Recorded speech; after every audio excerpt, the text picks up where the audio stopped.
Assalamualaikum warahmatullahi wabarakatuh. Perkenalkan, nama saya Mujadid Bardan Gibraltar. Saya dari Teknik Elektro Unjani angkatan 2018. Nah, di sini saya akan menjelaskan mengenai sistem komunikasi data. Pengertian sistem komunikasi data. Komunikasi data adalah proses pengiriman dan penerimaan data atau informasi dari dua atau lebih alat device seperti komputer, laptop, telepon genggam, printer, atau alat komunikasi lain yang terhubung dalam sebuah jaringan, baik lokal maupun yang luas seperti internet. Nah, ini adalah simplified communication model yang berbentuk diagramnya. Nah, di sini ada search system dan transmission system dan destination system. Nah, untuk search di sini yaitu fungsinya yaitu menghasilkan data yang akan dikirim, dan transmitter di sini yaitu mengubah data menjadi sinyal yang dapat ditransmitkan. Dan untuk transmission system dia fungsinya hanya untuk membawa data yang di transfer dari transmitter. Dan untuk receiver yaitu mengubah sinyal yang diterima menjadi suatu data. Dan untuk destination-nya mengambil data yang masuk dari receiver. Nah, ini ada blok diagramnya. Dan ada juga contoh real yang ada di lapangan seperti apa, kayak workstation-nya untuk search-nya, dan dia mentransmitkan kepada modem, dan public telephone network ini sebagai transmission system-nya, dan ada lagi receiver-nya itu berupa modem, dan destination-nya berupa server untuk menyimpan data tersebut. Nah, ini ada simplified data communication model. Hampir sama seperti yang sebelumnya ya, dengan search dan inputnya berupa sinyal digital ditransmitkan menjadi sinyal analog, dan di bawah transmission system membawa datanya masih berupa sinyal analog dan ditransferkan ke receiver, dan dari receiver untuk ke destination dia berubah menjadi sinyal digital. Ini ada sejarah telekomunikasi Indonesia. Nah, di sini saya akan menjelaskan sistem yang sejarah telekomunikasi yang ada di Indonesia terlebih dahulu. Di sini pada tanggal 23 Oktober 1855, telegraf diperkenalkan oleh pemerintah Hindia Belanda. Telegraf menggunakan elektromagnet yang menghubungkan antara Batavia dan Buitenzorg. Yaitu dulu itu Batavia itu yaitu Jakarta kalau sekarang, dan untuk Buitenzorg itu Bogor. Nah, untuk pada tahun 1857 jaringan telegraf menjangkau Surabaya via Semarang, Ambarawa. Tiang telegraf didirikan di sepanjang jalur kereta api. Juga dibangun jalur kabel bawah laut antara Batavia, Singapura, dan Banyuwangi, Australia. Pada tanggal 16 Oktober 1882, pemerintah Hindia Belanda mendirikan perusahaan Post and Telegraph Disk atau pelopor PT Telkom, membangun jaringan kabel telepon lokal Gambir, Tanjung Priuk. Dan pada tahun 1905 dibangun jaringan kabel telepon Jakarta, Surabaya. Sebanyak 38 perusahaan terlibat dalam usaha telekomunikasi untuk jaringan interlokal. Perusahaan pengelola mendapat konsesi selama 25 tahun. Dan dilanjut ini pada tahun 1906 pengelolaan jaringan telepon diambil alih oleh pemerintah Hindia Belanda di bawah Post Telegraph and Telephone Dienst. Ini bahasa Belanda yaitu, kecuali jaringan telepon perusahaan kereta api Delhi Spoor Maatschappij. Pengambil alihan ini dilakukan karena perusahaan-perusahaan pengelola hanya beroperasi di kota-kota besar, tidak mau menambah ke kota-kota kecil. Pada tahun 1965, pemerintah memisahkan jasa pos dan telekomunikasi ke dua perusahaan negara. Perusahaan yang saat itu bernama PN, Postel dilebur menjadi PN Pos dan Giro. Dan satu lagi menjadi PN Telekomunikasi. Pada 1966, pemerintah menerapkan sistem SKSD, yaitu sistem komunikasi satelit domestik, yang menjadikan satelit sebagai tulang punggung infrastruktur telekomunikasi. Nah, pada tahun 29 pada tanggal 29 September 1969 didirikan stasiun sebagai penyelenggara telekomunikasi internasional via Intelsat. Bekerjasama dengan International Telephone and Telegraph atau ITT dan membentuk konsorsium di bawah bendera PT Indonesia Satellite Corporation atau Indosat. Pada tahun 1975, Indonesia negara kedua di dunia setelah Kanada yang memakai satelit sebagai sarana telekomunikasi. Indonesia menjadi anggota Intelsat yang merupakan konsorsium telekomunikasi satelit internasional yang berdiri tahun 1964, didasari oleh infrastruktur telekomunikasi Indonesia saat itu yang masih menggunakan teknologi berfrekuensi tinggi, single side, band, and shortwave. Nah, pada 1980-an, pemerintah lewat Kepres nomor 52 tahun 1980 mengakuisisi Indosat dan menjadikan perusahaan itu sebagai BUMN. Pemerintah merogoh kocek sebesar 43,6 juta US dollar untuk membeli saham ITT. Itu singkat sejarah telekomunikasi di Indonesia. Selanjutnya itu model jaringan telekomunikasi. Di sini ada terminal, prosesor telekomunikasi, saluran komunikasi, komputer, dan software pengendalian telekomunikasi. Untuk terminal seperti komputer pribadi, berjaringan, atau peralatan informasi. Nah, prosesor telekomunikasi yaitu yang mendukung pengiriman dan penerimaan data antara terminal dan komputer. Nah, saluran komunikasi di mana data dikirim dan diterima. Nah, untuk komputer, dalam semua ukuran dan jenis saling dihubungkan oleh jaringan telekomunikasi agar dapat melakukan tugas pemrosesan informasi. Untuk software pengendalian telekomunikasi, program-program yang mengendalikan aktivitas komunikasi dan mengelola fungsi jaringan komunikasi. Ini ada pengertian node jaringan. Node adalah setiap komputer, printer, atau peripheral yang terhubung pada jaringan. Sebuah jaringan komputer sekurang-kurangnya terdiri dari 2 unit komputer atau lebih. Dapat berjumlah puluhan komputer, ribuan, atau bahkan jutaan node yang saling berhubungan satu sama lain. Ini ada klasifikasi node, antara lain yaitu ada terminal, host, multiplexer atau concentrators, ada switch lokal, switch tandem, dan gateway.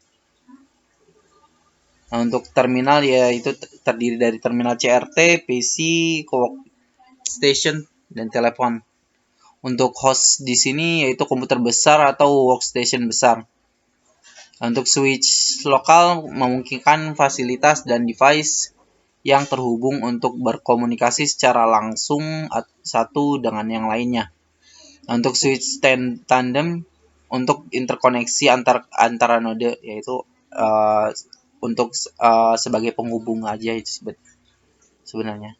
Itu untuk gateway, peralatan untuk interkoneksi antar jaringan. Ini ada fungsi-fungsi jaringan komunikasi. Itu ada switching, routing, flow control, ada keamanan, ada backup, monitoring, internet working, dan manajemen jaringan. Untuk switching sendiri untuk interkoneksi kanal aja. Nah, untuk routing untuk memilih sebuah lintasan untuk persyaratan tertentu. Flow control memperlambat atau menolak trafik, konversi kecepatan, dan kode. Untuk keamanan, mencegah akses dari yang tidak berhak. Untuk backup, mampu bereaksi terhadap kegagalan. Untuk monitoring kegagalan, traffic, akuntabilitas. Untuk di internet networking untuk menyediakan komunikasi dengan dan melalui jaringan lain. Untuk manajemen jaringan, untuk memanage resource jaringan. Ini ada klasifikasi jaringan dari node jaringan mempunyai berbagai nama yang berbeda. Itu data circuit terminating equipment atau DTE, ada interface message processor atau IMP, ada switch, ada router, dan sebagainya. Untuk peralatan user biasa disebut data terminal equipment atau DTE. Itu terdiri dari terminal, telepon, set, host, PC, workstation, dan lain-lain. Yang klasifikasi jaringan berdasarkan dari sisi geografisnya. Local area network atau LAN dibatasi beberapa kilometer, kantor atau kampus. Untuk metropolitan area network atau MAN puluhan kilometer, itu untuk kota. Untuk wide area network atau WAN ratusan sampai ribuan kilometer. Terrestrial radio networks, wireless communication, satellite networks atau internasional. Topologi jaringan. Topologi jaringan adalah hal yang menjelaskan hubungan geometris antara unsur-unsur dasar penyusun jaringan, yaitu node, link, and station. Topologi jaringan dapat dibedakan menjadi 6 kategori. Ini ada 8 ya. 8 kategori utama seperti di bawah ini. Nah, yang pertama yaitu topologi bintang atau topologi star. Yang kedua itu topologi cincin atau topologi ring. Yang ketiga topologi bus.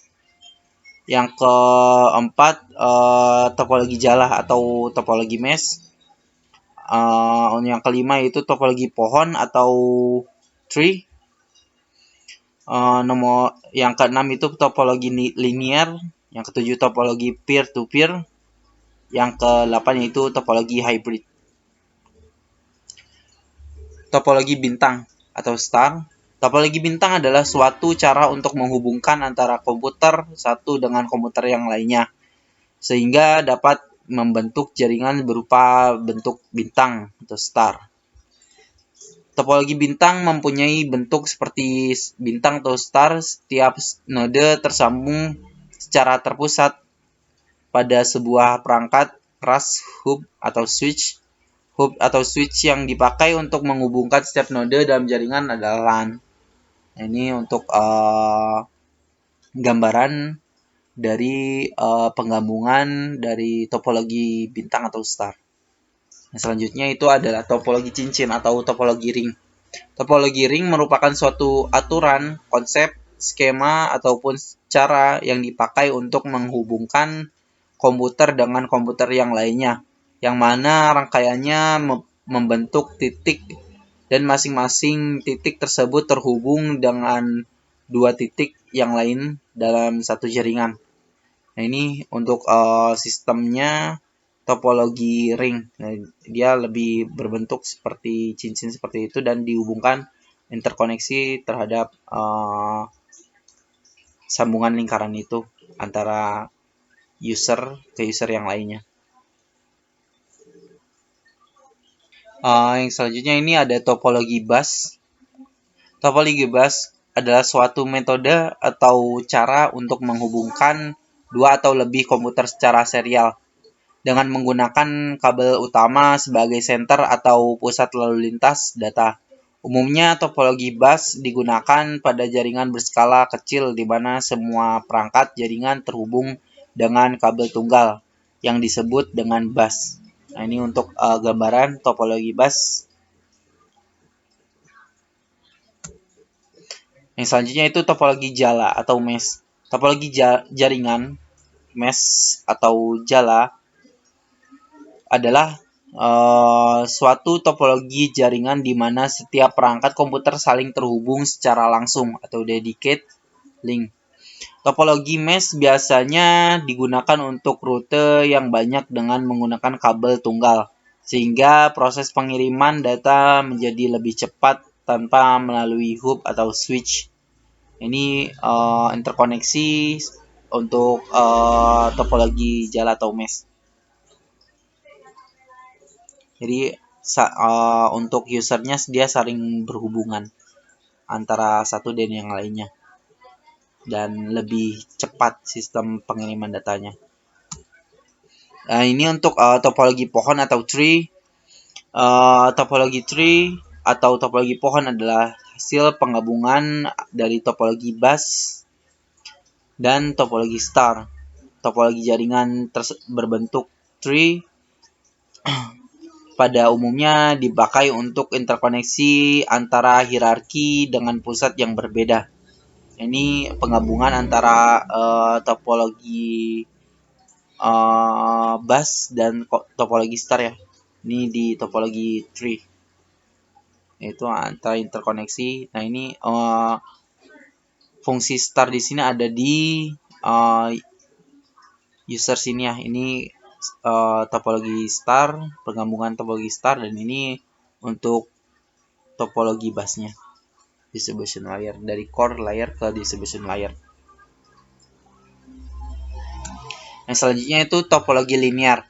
Topologi linear atau sering disebut dengan topologi bus berurut atau topologi runtut. Topologi ini umumnya hanya memakai satu kabel utama sebagai konektor masing-masing titik sambungan pada setiap komputer. Karakteristik khusus pada jenis topologi ini adalah penggunaan konektor BNC dan kabel RJ58, di mana skema jaringan mirip seperti topologi bus. Ini untuk interkoneksi dari topologi linear ya. Itu hampir mirip, bukan hampir mirip, penggunanya sama dengan topologi bus. Sistem interkoneksinya antara user ke user yang lainnya. Nah, yang selanjutnya itu adalah topologi peer-to-peer. Topologi peer-to-peer adalah bentuk jaringan komputer yang sangat sederhana karena hanya menghubungkan dua komputer dengan menggunakan sebuah kabel. Pada umumnya topologi peer-to-peer memakai satu kabel saja untuk menghubungkan kedua komputer agar bisa saling berbagi data. Nah, ini untuk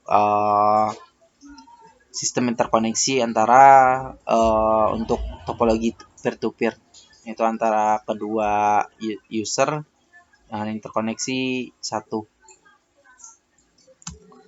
Dan yang selanjutnya itu topologi hybrid. Topologi hybrid adalah gabungan dari beberapa topologi yang berbeda dan membentuk jaringan baru. Dengan kata lain, jika ada dua atau lebih topologi yang berbeda terhubung dalam satu jaringan, maka topologi jaringan tersebut akan membentuk topologi hybrid. Umumnya, jenis topologi ini digunakan ketika suatu perusahaan diambil alih oleh perusahaan lainnya, sehingga jaringan komputer di dalam perusahaan tersebut mengalami perubahan dengan membentuk jaringan baru. Nah, ini adalah sistem topologi hybrid, itu adalah antara penggabungan antara topologi star dan topologi ring. Ini untuk sistem interkoneksinya sendiri sebagai contohnya. Nah, untuk circuit switching merupakan metodologi penerapan jaringan telekomunikasi di mana dua node jaringan membentuk suatu saluran komunikasi khusus sirkuit melalui jaringan sebelum node dapat berkomunikasi. Rangkaian menjamin bandwidth penuh dari saluran dan tetap terhubung selama sesi komunikasi. Fungsi sirkuit seolah-olah node secara fisik terhubung sebagai dengan sebuah rangkaian listrik. Nah, selanjutnya itu paket switching. Paket switching merupakan suatu teknik komunikasi data yang terjadi pada protokol WAN, di mana data ditransmisikan ke dalam paket-paket data, dan apabila terdapat suatu data atau message panjang dan melebihi kapasitas transmisi akan dipotong menjadi barisan-barisan paket yang kecil. Setiap paket untuk dikirim terdiri dari data user dan info kontrol. Info kontrol sendiri merupakan suatu info pada paket data ya, dan berisi alamat tujuan, di mana paket tersebut dapat ditransfer melalui jaringan untuk mencapai tujuan. Virtual circuit switching adalah teknologi paket switching yang mengemulasi sirkuit switching, dalam arti bahwa sambungan dibuat sebelum paket yang ditransfer dan paket yang dikirim secara berurutan. Ini ada perbandingan sirkuit switching dan paket switching. Nah, keuntungan paling penting dari paket switching terhadap sirkuit switching dapat mengeksploitasi statistical multiplexing yang terdiri dari penggunaan bandwidth yang efisien. Secara statistik, rasio antara peak dan average rate adalah 3:1 untuk audio dan 15:1 untuk traffic data. Namun paket switching perlu menangani kongesti, yaitu rotor lebih kompleks. Yang kedua yaitu lebih sulit untuk mendapatkan service jaringan yang baik, delay dan jaminan bandwidth. Dalam praktek kombinasi IP over SONET, IP over frame relay. Terima kasih atas partisipasinya. Mohon maaf bila ada salah kata. Wabillahi taufiq wal hidayah. Wassalamualaikum warahmatullahi wabarakatuh.